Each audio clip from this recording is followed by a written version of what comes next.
সন্দেশখালীর ডন শেখ শাহজাহানের খোঁজে এবার অ্যাকশনে পুলিশ।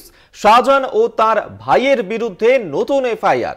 শাহজাহানের খোঁজে তল্লাশি। সন্দেশখালীর বেতাজ বাদশার গ্রেফতারিতে স্থগিতাদেশ নেই, সোমবারই জানিয়ে দিয়েছে হাইকোর্ট। এবার শাহজাহানের খোঁজেই অ্যাকশনে নামলো পুলিশ। আমরা এই নিয়েই কথা বলবো। সত্যসুন্দর ভট্টাচার্য এই মুহূর্তে আমাদের সঙ্গে টেলিফোনে রয়েছেন। প্রতিনিধি সত্যসুন্দর, এই শেখ শাহজাহান যাকে গ্রেফতার করতে হবে সেই দাবি উঠেছিল এবং কলকাতা হাইকোর্ট গতকালই জানিয়ে দিয়েছিল যে শেখ শাহজাহানের গ্রেফতারিতে কোনো স্থগিতাদেশ নেই। তারপরেই কি তৎপরতা এই পুলিশের? দেখো, একেবারেই তাই। কেননা শুধুমাত্র সন্দেশখালী নয়, সন্দেশখালীর বিভিন্ন ব্লকে শেখ শাহজাহানকে গ্রেফতারের দাবিতে সরব হয়েছেন গ্রামবাসীরা। তাদের বিরুদ্ধে যে শেখ শাহজাহানের বিরুদ্ধে যে জমি দখলের অভিযোগ এসেছে, মূলত সেই কারণেই তাদের এই ক্ষোভ। তাদেরকে ভয় দেখানো, প্রতারণা করা, একাধিক অভিযোগ কিন্তু শাহজাহান এবং শেখ সিরাজের বিরুদ্ধে এই রয়েছে।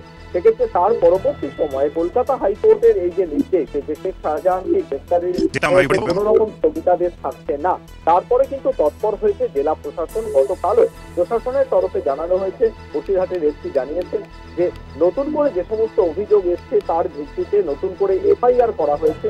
এর আগে দুটি এফআইআর ছিল শেখ শাহজাহানের বিরুদ্ধে, তারপর আরো নতুন করে এফআইআর হয়েছে এবং শেখ শাহজাহান ও শেখ সিরাজউদ্দিনকে খোঁজে তল্লাশি শুরু করেছে জেলা প্রশাসন। ইতিমধ্যে বিভিন্ন জায়গায় খোঁজার চেষ্টা হচ্ছে। বলা যেতে পারে যে ক্ষোভ তৈরি হয়েছে গ্রামবাসীদের মধ্যে, এলাকাবাসীদের মধ্যে। সেই ক্ষোভকে যাতে প্রশমন করা যায় সেই লক্ষ্যে যেরকম অভিযোগ গ্রহণ কেন্দ্রগুলো থেকে সেই অভিযোগগুলো নিষ্পত্তি করা হচ্ছে।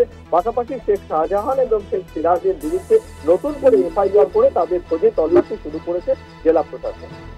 বেশ, অবশ্যই এইদিকে আমাদের নজর থাকবে। আপাতত ধন্যবাদ তোমায় সত্যসুন্দর ভট্টাচার্য। আমাদের সঙ্গে টেলিফোনে ছিলেন প্রতিনিধি। অর্থাৎ গতকালই কলকাতা হাইকোর্ট জানিয়ে দিয়েছিল যে শেখ শাহজাহানের গ্রেফতারিতে কোনো স্থগিতাদেশ নেই।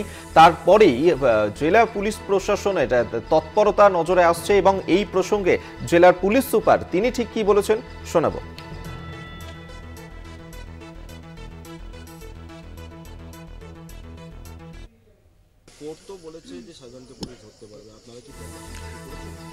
ওটার আমরা অ্যাকশন নিচ্ছি। ওটার আমরা অ্যাকশন নিচ্ছি। ওটার আমরা অ্যাকশন নিচ্ছি।